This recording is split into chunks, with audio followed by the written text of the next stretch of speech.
Hello and welcome to episode 7 of my weekly video newsletter, The Weekly Wash, where each week I share with you valuable recommendations that I hope might improve your life. There's going to be no preamble today whatsoever. Let's just sprinkle some gold on the week. Let's go. Actually, whenever I say something like that, you should just assume that I'm probably lying. I'm going to give you one precursory bit of information. It's really hot today. I've got all the windows shut because I need the sound to be okay. So if you start to notice a bit of sweat glistening on my forehead or my cheeks get a bit shiny, then just cut me a break, yeah? The first recommendation is something that I've held off including in the weekly wash for a little while, even though I've wanted to. And that's because I'm still figuring out how to incorporate it into my life in the most useful way. The idea that I'm referring to here is building a second brain, a concept developed by a guy named Tiago Forte.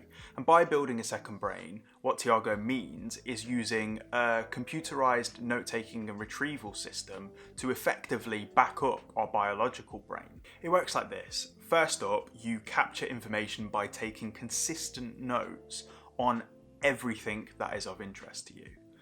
You should do this on a note-taking app on the computer. Clearly, it's a computerized system. The best one, the one that Tiago recommends and the one that I use is Evernote. I talked about that in episode 6 of the Weekly Wash, so you can go back and have a little watch of that if you want to. The beauty of something like Evernote, or other new apps like maybe Notion as well probably does it, is that you can now clip entire web pages, articles, videos, images, whatever you want from the internet. So note-taking has kind of been augmented to be of a quality much higher than just, handwritten notes. Not that I've got anything against writing in a notebook, although unfortunately I think I've kind of slowly moved to solely being a computer note-taker, which is a little bit sad because I've written in notebooks for so long. As well as clipping things, you obviously make your own notes on conversations you've had with a friend or a partner, notes of observation that you've acquired from going for a walk, and just, it could be notes on nature, it could be notes on people and the bizarre things that they do. It could just be ideas that have come from your head. The important thing is first to just capture as much valuable information as you can and get it down. Once these notes are collected and organised, they're there for you to use however you like. You might have a bunch of reading materials saved for later perusal. You might have a folder that is entirely dedicated to conversation topics for you and your partner to discuss over dinner. You no longer have to worry about forgetting these things. Note-taking apps and productivity apps like Evernote now have a search bar, and what that means is that you can just type in, say, creativity into that search bar, and you'll get every single note that you have ever produced to do with creativity. And that is an unbelievable tool to have. Where building a second brain really comes into its own though is when it's used to support creativity. If you're consistently taking notes on all of these different things that interest you, and you are a creative person, let's say you're a writer, or you're a painter, or you're an illustrator, what happens is that you no longer have to start from a blank page. You go into your second brain, your note-taking app, and you have all of this material, this wealth of resources, just at the edge of your fingertips. As you might be able to tell from my enthusiasm, I love this idea so much. I haven't fully enacted all of the principles of building a second brain yet, and that's mainly because I'm just feeding on the free resources that Tiago has on his website. And he actually has an entire course dedicated to the idea of building a second brain. So as you can imagine, it's a little bit more complicated than just what I've said today. But what you can do, and I actually think that ultimately this is what you should do, probably also what Tiago would recommend, is that you should take his ideas for building a second brain and you should apply them to your own personality, yourself, because people don't all work in the same way. I mean, there are certain aspects of it that he's discussed that I'm just not an organised enough person to properly enforce that level of order. What I have used from the idea though has already had a massive benefit to my creative process. I have so many notes, ideas, articles saved on Evernote, and my creative flow is just so much smoother than it has ever been before. The truth is, when talking about something like this, all I'm really doing is giving you a very, very low level of information in terms of what the idea is about. But really, what I'm trying to do mostly is just kind of like point you in the direction of the idea, because building a second brain is a fantastic concept and I really think it would be useful to so many of you, but I haven't even begun to get close to covering really how it works and what makes it so amazing. For that, you're probably going to need to get it right from the horse's mouth, and by that I mean from Tiago himself. Of course, as always, I'll put some links in the description below for you to check this out properly. Having gone pretty deep on the first recommendation, I'll move a little bit more quickly through the last two. So the second recommendation of this episode is for the YouTube channel of a guy named Stevie Emerson.